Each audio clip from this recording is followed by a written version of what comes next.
Okay, let's start. Hello, Randy and Melinda Skau. So good to see you. We met in HCL, Heartcore Leadership 40, back in January. And I just wanted to, you guys are just a power couple. Can you, introduce yourselves a little bit? Tell us about who you are and how long you've been married and how you managed to stay married that long? Go ahead. Okay, so I'm Melinda, and I married Randy 43 and a half years ago. And we met in college briefly and then dated. Well, we never really dated, but we got to know each other better in a big group in medical school. We're in the same medical school class. And then one day Randy just proposed without ever dating me. You knew it. Takes an analyst to do that. What did you say? I said it takes an analyst to do that, an analyzer. Okay, tell me more, because Melinda, you told me at one point in time that when you went through HCL, you wished you'd done it 43 years earlier when you first were married. So Randy, you're saying you're an analyzer, right? So that's the thinker type, researcher, surgeon. And Melinda, what's your operating style? Being promoter. So I tend to be the one who supports everybody else and promotes their projects, and yeah. Yeah, but Randy, I want to hear more about this analyzer. So how did the analyzer energy get to the point where you're like, you knew what you knew when you knew it, and you just were ready to take action? Yeah, well, it's a long story how to make it short, but yeah, we were both in medical school. We kind of hung out in the same kind of a group. We had both dated different people, both single at one point, and I was supposed to actually be at a group trip, a bicycle trip down the California coast. My father came back unexpectedly. My folks were missionaries. And we were going up to visit family, and I was driving up the Highway 5 in the middle of the night up to Washington State. And I'm just thinking about all the young ladies that I know in my life. And it's like, okay, who do I know and who have I dated and what am I looking for? And I thought about Melinda, and at 2 o'clock in the morning as I'm driving and my father was, I thought, sleeping, I said, I'm going to marry that girl. And that was Melinda. And so from there, it was just a matter of, planning how I was going to introduce her to this idea. And we actually agreed to a date. We were going to go to a symphony in Los Angeles. And before the date ever came along, there was a medical school retreat, and I offered to drive her up to the retreat. And we got there, it was up in the mountains, and we went for a little walk, and I sat down on a rock about 20 feet away from her after we climbed up a bit of a hill, and told her about my summer and what I'd done when I wasn't on the bicycle trip where she was, and told her that what I just told you in the middle of the night. I said, I'm going to marry that girl. She said, that's a real compliment. I did. We knew each other well. We had gone on a lot of hiking trips and class trips together, and we were part of a Bible study group that met on Friday nights. So all the people from our college would get together. And so we knew each other well, but we had both been dating other people, and we weren't, Randy had told me he wasn't interested in having a girlfriend. He was tired of girls chasing him. So when my roommates would tease me about him, I'd say, no, he doesn't want a girlfriend. And we're just friends. And so it was totally out of the blue. When he said he wanted to marry me, I went back to the cabin where all the girls were, and I told my best friend, I said, I just got a proposal. And she said, no way. Who? Like, she had no clue, so. I love it. That's so fun. Thank you for sharing sort of like your original concept and how you, just, you didn't have to make it difficult, right? Like you knew what you knew and you took action. That's awesome. I've had a couple friends do that recently. Just kind of find the right person and just move ahead with it. And it seems to be working great. So tell me about the next 43 years then, about how you've made this successful, right? Like you made the decision, then you've made it right. And what has that taken to make that successful for you guys? The funny thing is, or not funny, but perhaps by that process, then the first year of our marriage was pretty rough. We really didn't know each other as well as I thought we did, even though we had a lot of group friends, but there was a lot more getting acquainted and merging and understanding ourselves. And I had read a book during medical school called A Severe Mercy by Sheldon Van Auken. And in it, there's a story about the shining barrier, that whatever one person in the couple group did, the other person also did. So they'd have all common experiences and they'd always grow together instead of apart. And like in the story, this guy would look at the candles on the mantelpiece and she would light them, or vice versa. I mean, they were really simpatico. And so I had grown up in a family with divorce, and I didn't know what a healthy marriage looked like. And I expected him to read my mind, and it didn't happen, So Really? the first year was Can't pretty imagine. and I didn't really understand her personality type very well. And, I'm that analyzer, and, you just figure it out and you do it. But Melinda's much more, as you said, the promoter and supporter. And it just took some learning and understanding. We went to Marriage Encounter after our first anniversary. Somebody introduced us to the idea. And, after that Marriage Encounter, where we learned to listen for feelings, things became a little clearer. There was an experience we'd had in that year where we went out to TGI Fridays for a dinner, and I came out and there was somebody there, asking for help. They needed gasoline, and it's like, okay, fine, I'll help you. And Melinda's just panicked, just like, let's go. And I didn't understand what it was. During this process, she shared some of her background, which I really didn't know, growing up in a gang area. And she was petrified. She was scared. She was fearful. And I was not. I didn't have that experience. But, we shared those kinds of things. And it's like, oh, wow, that's what you're feeling. And so understanding what is behind things sometimes really, really helped us anyway to understand each other. And we came out from Marriage Encounter on that weekend utilizing the tools that they had given us of, understanding personality types to a degree, understanding, how people react out of their past, writing to communicate with each other using what they call a 10 and 10, where you start out by an endearment, a greeting, something you appreciate about the person. Then you pick up the topic and you talk about whatever the item is that you decided together. You talk about feelings, focusing on the feelings, and then closing out that session with another appreciation or form expression of your love. And then you exchange the letters and you read twice, once for feelings and once for content. And so you really listen to each other. So we did that pretty seriously for the 90 days that they kind of recommended that to be continued. And after that, we more or less, rather than doing it all in writing, would, if something we wanted to talk about, we'd do a verbal 10 and 10, or at least use the principles even just in other kinds of discussions. So we just learned to listen, not just fight facts, but listen for feelings. Wow, that is really beautiful. So I just want to honor you guys for doing that, right? Because it just seems like, and you guys have seen this longer than I have, like just breakdowns in marriages and relationships when people don't want to listen, maybe, right? Like I'm just hearing a lot of you guys discussing feelings, right? Oh, how did that feel? Oh, and getting curious about it rather than getting like defensive or angry or bitter, right? You're making a different choice than what a lot of people make, is what I'm hearing.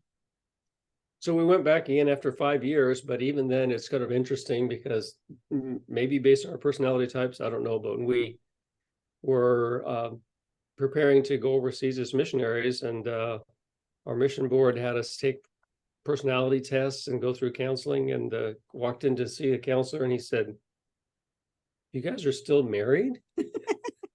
Because we're so different. We're so different the way we see life and the way we interpret things. So yeah, it was pretty funny.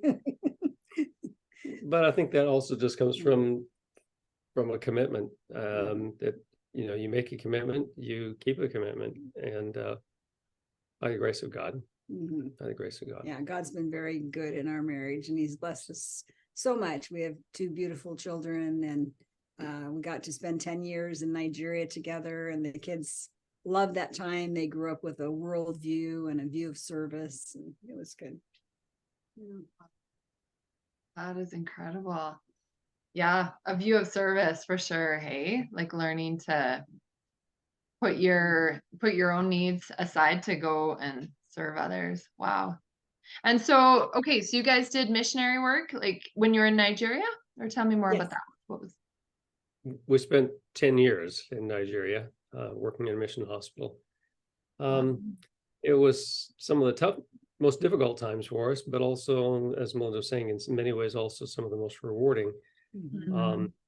Just family time and different values that you see, but most importantly, where you can't rely on infrastructure, you got to rely on God, because they're just, you know, things that we just couldn't have accomplished by ourselves, that we saw God do, and that was amazing. You know, everything from seemingly raise the dead to fixing a computer. I mean, just, you know, mundane to the insanely hard to believe. Yeah. Wow, that is so cool. I love every Nigerian I've ever met. Man, they are some of the most beautiful people. So loving and so good. Yeah. And call down that's so cool. Yeah, because I have a Nigerian friend, and she's the one when I need prayer, she's the one I go to, right? So like she'll move mountains. I know Abiola will, right? So which is really cool. That's so awesome.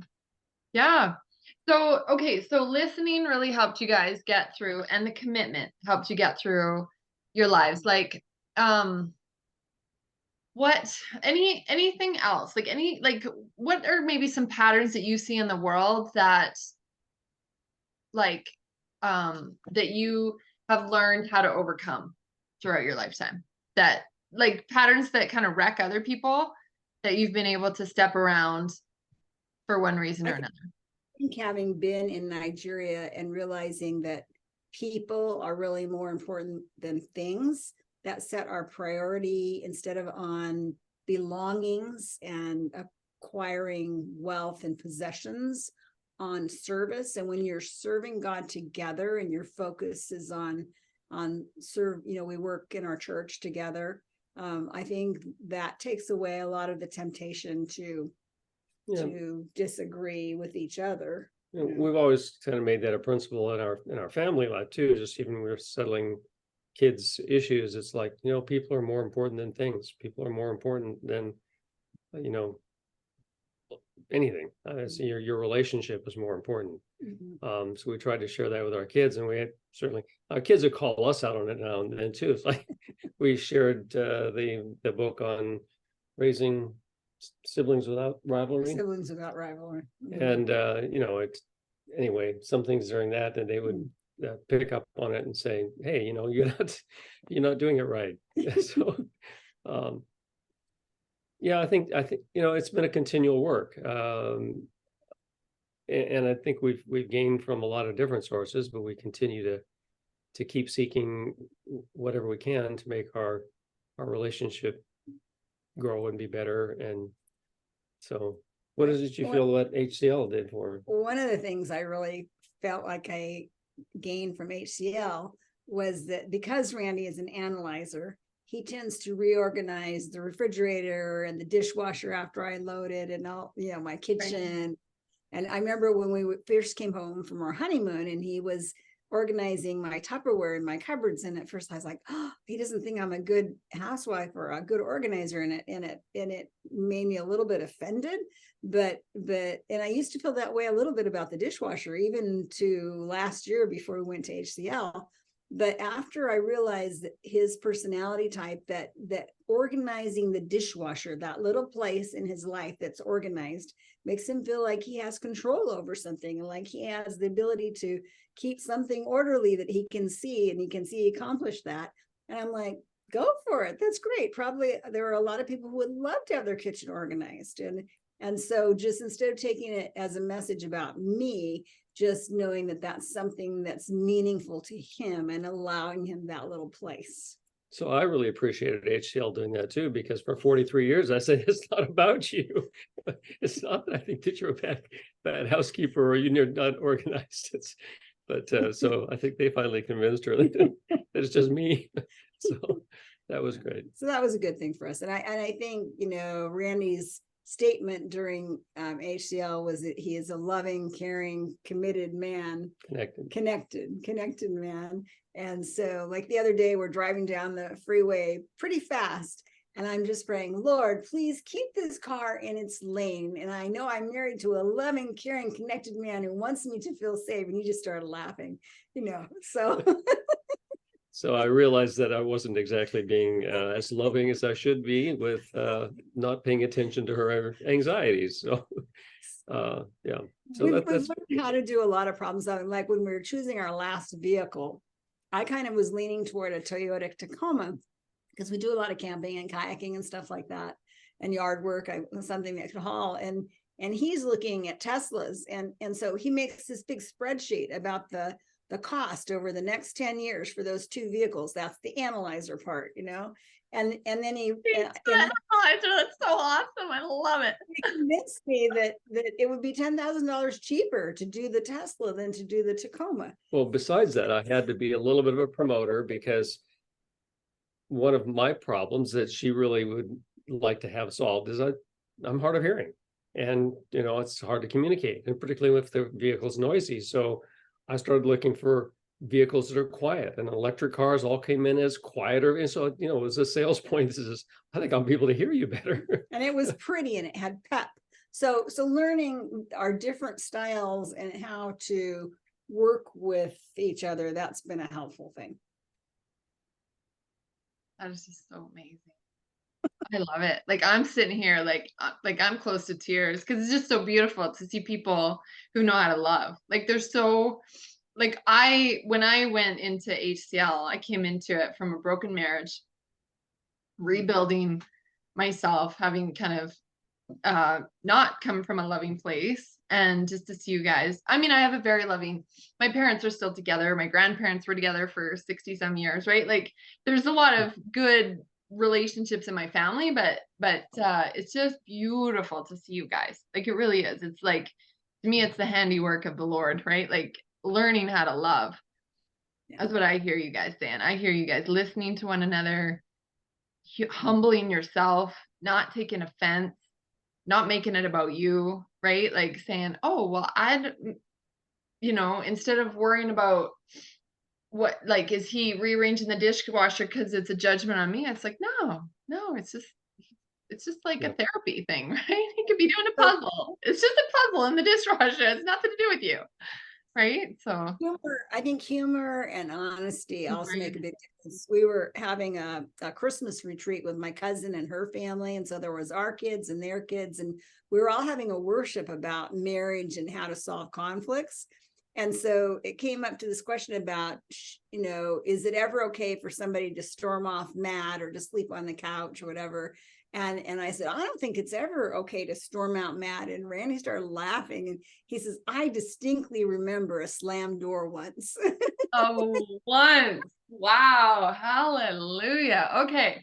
We are like getting Randy and Melinda, to teach the entire world how to love, because there's a lot of slam doors in the world. Our kids got a laugh out of that because I didn't remember the slam door. One time. Wow. Yeah. That was in our first year of marriage. Like I said, when things were kind of rough in terms of just understanding each other. And I think she just didn't feel understood, and she didn't feel like I was listening. And I probably wasn't. I hadn't learned those skills yet. And my family is a very verbal, stand up for yourself, argue your point, and, very logical and analytic in probably just the whole family thing. And that was not easy for Melinda at all. And it's like she having a bad day and needed to be held. And that was hard for me. It's like, I didn't know how to do that. And that's one of the things, even with, as life has gone on and, I've gotten better at that. I mean, even so, one of my goals in HCL was to feel more passion, not just to make my life out of decisions, even though, it was a great decision to pick Melinda to be my wife. But I sometimes wonder, where are my emotions in that? Where are my feelings in that? And I want to feel life and not just think life. And I felt like HCL was able to bring that experience to me, most especially, and in feeling and understanding the love of God for me. It's not just a head experience to know God, but a heart experience. As a father who, I can't imagine that there was an experience that happened to me in Nigeria. My son he was 5 years old, and we went to a family camp and he painted a little ceramic van. We had a van. So we had a van that we were decorating. And it was treasured. And we took it with us. He had it sitting on his dresser in Nigeria. And we were gone for a leave and came back, and our housekeeper had brushed it off the dresser and had broken. I was still heartbroken. I felt like I couldn't protect my son from pain. It didn't affect him that way, but I was just thinking about it. Why did that affect me? And because I wanted to protect my son. And I realized as I've shared that story, as far as, who did you hurt or who hurt you? Well, I was hurt by my own inability to protect my son. And yet God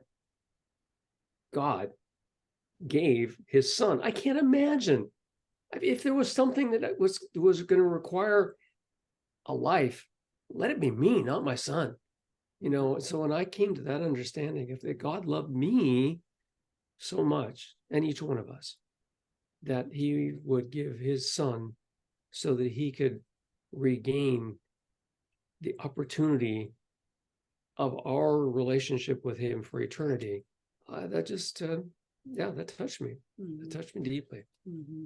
That is, he gives so much. Yeah. And we as parents, right? We get to learn a little piece of that in the offering that we give for our children.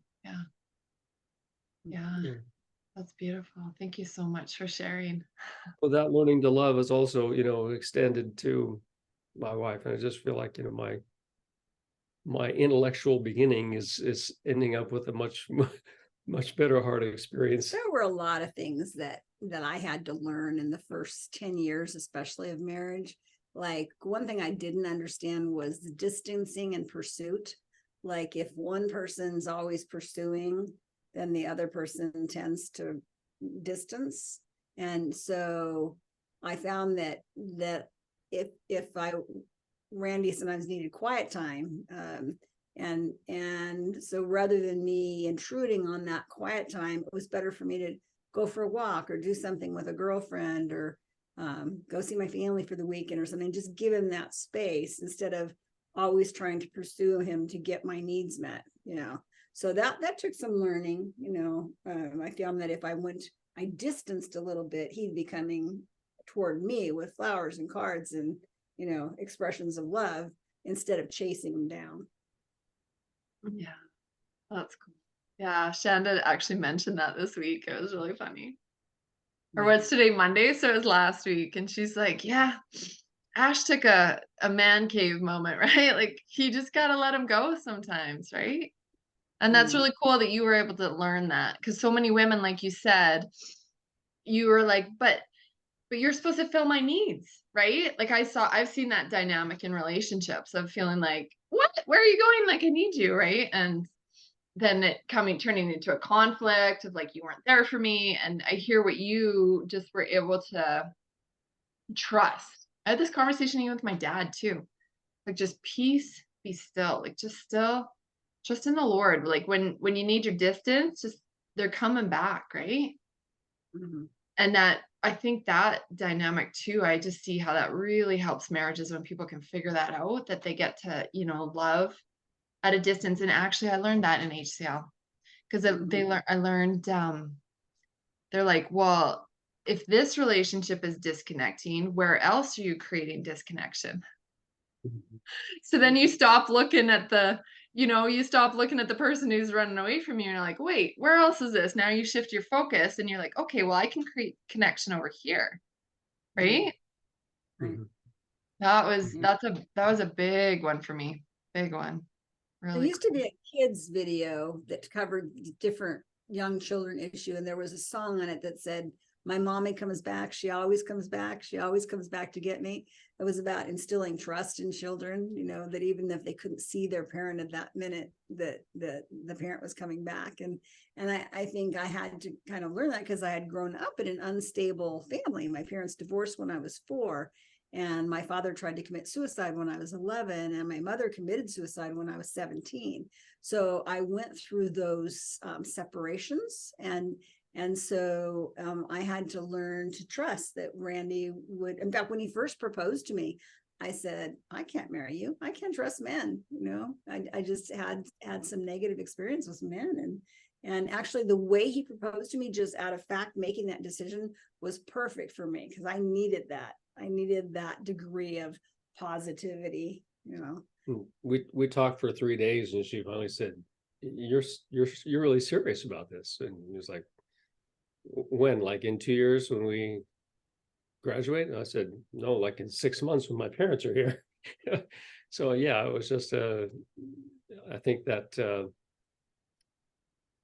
don't know, feeling of this was a real secure. It was a feeling of security for me to have somebody that really knew what they wanted and loved me and was choosing me on the basis that we had shared interests in medicine and in missions values, and shared values. And so it was good. Yeah. Yeah. I think there's a recognition sometimes, right? Like you see a person and you're like, yeah, it just, there's a spirit to spirit connection that you feel sometimes, and not always. It's not for everybody. It's not all the time. But we listened to a book, and there was one little part in that kind of had some funny parts to it, but it was talking about a person who arranges marriages in India, which actually I grew up in India, so it was interesting. But one of the things he was saying is the first thing you have to know is that everybody has stuff, and the big things are little things, and the little things are nothing. And big things are little things, and the little things are nothing. I love that. Something like that. Anyway, and yeah, I mean, we tend to make a lot out of things that really are less important, and we can, we don't make a big deal out of them, and don't become such a big issue. And he also said that the most important thing about choosing a marriage partner was setting the date. That once you set the date, all the other things come into play. So I guess that's what I did in the beginning. I set the date. So right. Yeah. You decide this is the day the Lord hath made. That is cool. That is cool. That's so funny because I was talking to my Indian roommate this morning about arranged marriages, and she's like, yeah, they work out way better. She's like, when the parents tell you that it's not a good idea, it usually doesn't work. I was like, that's interesting. That was her experience in India, so it's cool, like how interesting with growing up as we did. Our son and our daughter both came to us sort of at one time or another and saying, "Just choose for me." really that arranged. And I think that there is a certain amount, again, the same thing that besides the cultural pressure, and I know marriages where it hasn't worked as well, but the confidence that many people go into, that this is a commitment, and a commitment you make out of information and knowledge, and that you play with that. And it's one of the things that HCL emphasizes. If you make a commitment, you follow through on that commitment. And I think that was useful as well. And anyway, it is. It's I kind of had an eye-opener this week because I love to think that I'm keeping my covenants to God, and then I was like, wait, there's so many commitments I make even still, right? It's not an excuse, but I'm taking on more than I can actually fit in my life, and I'm still learning that great skill of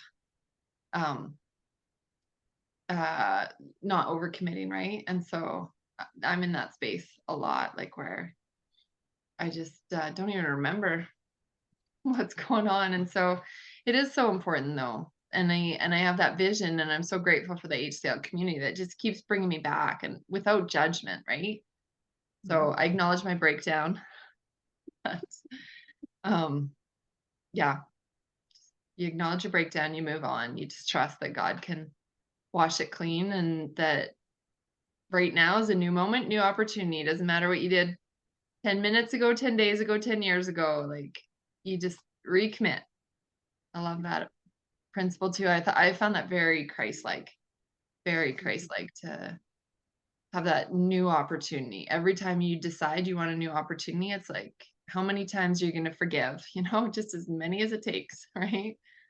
So that's an excellent principle for relationships. Yeah. Any final thoughts? Anything you want to share? Like visions? Like, Melinda? What was your first special project? I was focusing on learning Spanish during HCL because my son was dating a Spanish-speaking girl. That didn't come to fruition. So we're kind of adjusting some of our goals now. I am playing the organ more. We're playing music together more at church. Still, we're kind of in the stage of entering pre-retirement. So we're doing more four-wheel driving and kayaking and hiking and camping and things like that together. And that's been really fun. So that's been sort of our next, like how to plan that next stage of our lives together, balancing service and fun. Yeah. One of my mini projects, as it were, at BSP was, I sometimes can get so stuck in analysis paralysis that I don't get a lot of the things that I want to get done. Funny story on that. Our first new car as a couple, we spent looking at 8 or 10 cars. I don't know. We had to lie down in the back of every car because we were going to use it for camping. And it's like, how can you possibly know that this car is going to be good for that unless you check it out? So we got a little Nissan wagon, Sentra wagon, which we drove for, I don't know, 150,000 miles or something, and slept in the back of it many times. We were very happy with it. But it took that process of, analysis and took a long time. I've had a project around our house here where we live in the country and we've got deer that wander through our yard a lot and just can't plant anything. They're going to eat it up. And that's frustrated me. And I've always wanted to put up a fence, but hadn't done it and had to, anyway. So I took on a project of getting something done so that I could actually, grow a garden or something like that. And we're making some success on that. But the biggest project really was connections, making those connections deeper, making connections with our kids, feeling the emotions and not hiding them, because it's that scary area where things are uncontrolled. Just letting it happen, letting it be.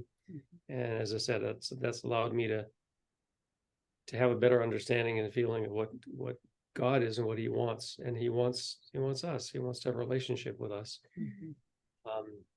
And just as I with my children, I just because they don't do exactly everything I want doesn't mean I stop loving them. I'm going to love them and work where I can with them. Anyway, yeah. Our son went to Heartcore. His girlfriend went to Heartcore, and we sent our niece and our nephew and one of my good friends. So we've been spreading the joy around. That is awesome. That is so cool. Thank you guys so much for sharing. It is a joy. It's been like so joyful to watch you guys. We need I just appreciate you guys letting your light shine today, because there's a lot of brokenness, so much brokenness in the world. And I live in that space, right? I managed to source a divorce and I live in that space of brokenness. And so it just rejoices, like my heart rejoices to see marriage done right, in you and in, just like letting your light shine. So thank you so much for sharing the little tips and tricks and the mercy and the grace of God and the things you're learning and the peace that you bring through Christ. So thank you so much, you guys. Thank you. Thank you. Love you a lot. Have a good one. Awesome. Bye-bye. Bye-bye.